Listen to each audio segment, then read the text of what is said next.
Hello viewers, welcome to Ecomice Academy. Today we'll discuss about an important concept in terms of environment, that is blue carbon. So what is this blue carbon, why this is in news, and what are the areas where we can find this blue carbon and how it is helping in mitigating the climate change, we'll understand in this particular video. So first you can see on the backdrop, so this is an aquatic ecosystem, so where you can see carbon dioxide is getting captured. So what is this concept of blue carbon, where do we find this, we'll understand.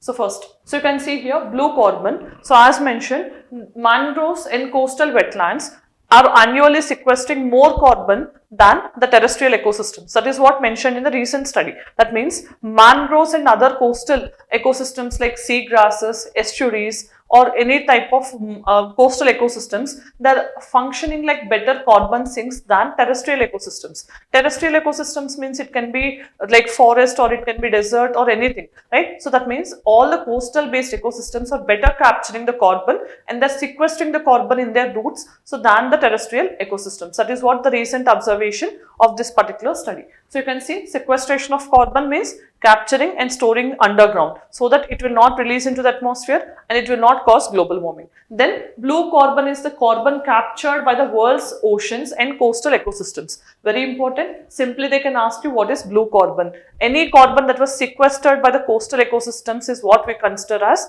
the blue carbon. Then the world's mangroves, seagrasses, salt marshes together constitute the blue carbon economy because oceans and the coastal ecosystems function better as carbon sinks. They capture the atmospheric carbon dioxide, they store underground so that the atmospheric carbon dioxide is not getting released into the atmosphere, so that way we can prevent the global warming and climate change from happening.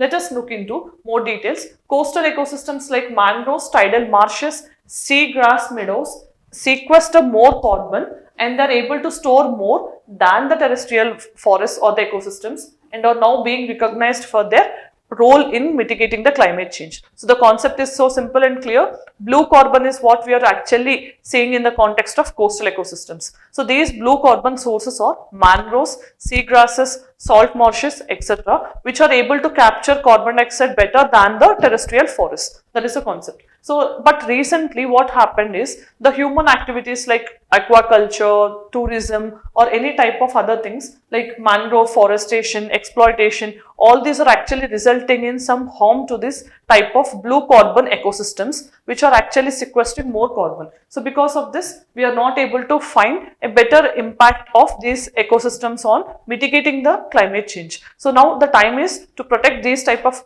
blue carbon ecosystems and to conserve the marine ecosystems so that they help in better carbon capture and sequestration. So let us look into the practice question of this particular topic. What is blue carbon? A. Carbon stored in the terrestrial forest. Carbon stored in marine and coastal ecosystems. C. Carbon emitted by marine organisms. D. Carbon captured by industrial process. So among these, which is the right option? Let me know in the comment section. Then today we have discussed about an important term called blue carbon. So in which particular context we have discussed, along with what is the role of blue carbon in mitigating climate change and what is causing this to disturb. In this particular video, we have discussed along with the practice question. So if you like the video, let me know in the comment section. Thanks for joining. All the very best.